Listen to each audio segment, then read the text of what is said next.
भारत कभी दुनिया का सबसे अमीर देश हुआ करता था। यही वजह है कि इसे सोने की चिड़िया कहा जाता था। सदियों से विदेशी भारत में आते रहे और भारत के खजाने लूटते रहे, लेकिन फिर भी भारत में कई ऐसी जगह हैं जहां खजानों का अंबार है। कहा जाता है कि बहुत सारे लोगों ने इन खजानों को ढूंढने की कोशिश की, लेकिन अभी तक कोई सफल नहीं हुआ। तो आइए देखते हैं ऐसे ही भारत के 5 सबसे बड़े खजानों को। पद्मनाभ स्वामी मंदिर। केरल के इस मंदिर को अंतर्राष्ट्रीय ख्याति तब मिली जब जून 2011 में इसके एक तहखाने को खोला गया। अधिकारी अंदर का दृश्य देखकर चौंक उठे। उस तहखाने में गहने, मुकुट, मूर्तियों के साथ रोजाना इस्तेमाल किए जाने वाले बर्तन थे, लेकिन खास बात ये थी कि ये सब सोने के थे और इनमें कई नगीने भी मिले थे। तहखाने में मिले इस खजाने की अंतर्राष्ट्रीय कीमत $22 अरब आंकी गई। सुप्रीम कोर्ट ने निर्देश दिया कि दूसरा तहखाना तभी खुलेगा जब पहले तहखाने में मिली संपत्ति का सारा कागजी काम पूरा हो जाएगा। मंदिर के पुजारियों के अनुसार दूसरे तहखाने में और भी बड़ा खजाना है जिसकी रक्षा नाग करते हैं। उनका कहना है कि इसे खोलने पे भारी तबाही हो सकती है। राजा मानसिंह का खजाना। जयपुर के राजा मानसिंह अकबर की सेना के सेनापति थे। वे अकबर के नवरत्नों में से एक थे। कहा जाता है कि 1580 में अफगान विजय के बाद उन्होंने अकबर को लूट का हिस्सा नहीं दिया और खजाने को जयगढ़ के किले में ही छिपा दिया।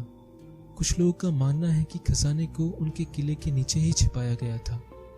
इस बात की प्रामाणिकता इस बात से भी मिलती है कि पूर्व प्रधानमंत्री इंदिरा गांधी ने आपातकाल के समय खजाने की खोज का आदेश दिया था।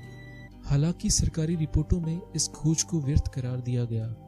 विपक्ष ने आरोप लगाया कि दिल्ली में प्रधानमंत्री के घर तक सेना के टैंकों में खजाने को पहुंचाने के लिए 6 महीने तक दिल्ली जयपुर मार्ग आम जनता के लिए बंद था। कौन सी कहानी सच है, ये कहना मुश्किल है। मीर उस्मान अली का खजाना। मीर उस्मान अली हैदराबाद के आखिरी निजाम थे। उन्होंने इंग्लैंड के बराबर राज्य पर हुकूमत की थी। 2008 में टाइम्स मैगजीन ने उन्हें $210 अरब की संपत्ति के साथ दुनिया के सर्वकालिक सबसे धनी लोगों में 5वें पायदान पर रखा।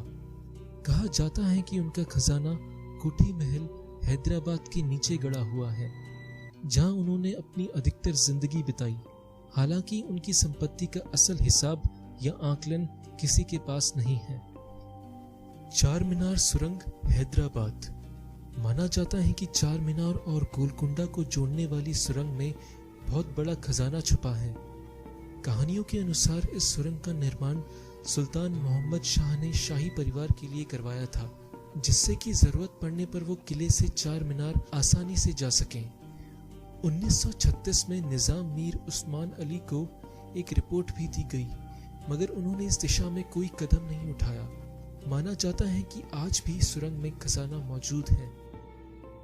सोनबंदर गुफाएं, बिहार।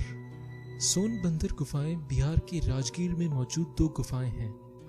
इन गुफाओं में मिली लिपि के हिसाब से इनके निर्माण का समय 3री या 4th BC लगाया जा सकता है। माना जाता है कि इन गुफाओं में से एक रास्ता सम्राट बिंबिसारा के संरक्षित खजाने की ओर जाता है। अंग्रेजों ने इस गुफा को तोप से उड़ाने की बहुत कोशिश की, मगर वो असफल रहे। यह कमरा खजाने की रक्षा करने वाले सैनिकों के लिए बनाया गया था। इसी कमरे के दूसरी ओर खजाने का कमरा है, जो कि एक बड़ी चट्टान से ढका हुआ है। मौर्य शासक के समय बनी इस गुफा की एक चट्टान पर शंख लिपि में कुछ लिखा है। इसके संबंध में यह मान्यता प्रचलित है कि इसी शंख लिपि में इस खजाने के कमरे को खोलने का राज लिखा है।